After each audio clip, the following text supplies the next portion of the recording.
Farpos senti? They're following them.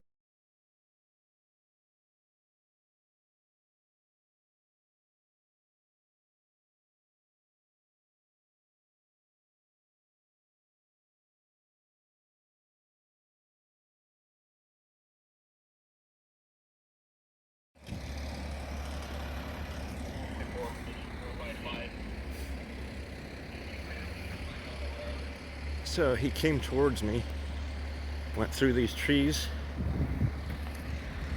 bounced off the school over here.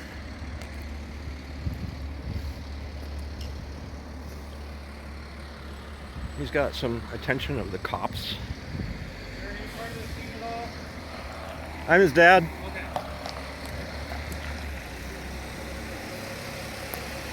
Check out this car.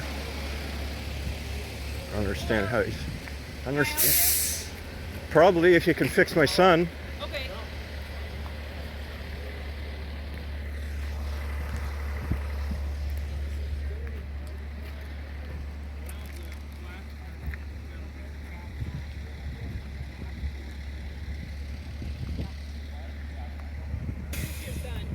Aiden.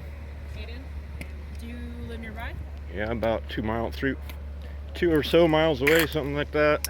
Okay. 3 or 4. I don't know. Past Markham a little bit. You weren't in the car, were you? No, I was not in the car. Okay. Did he call you? Yes.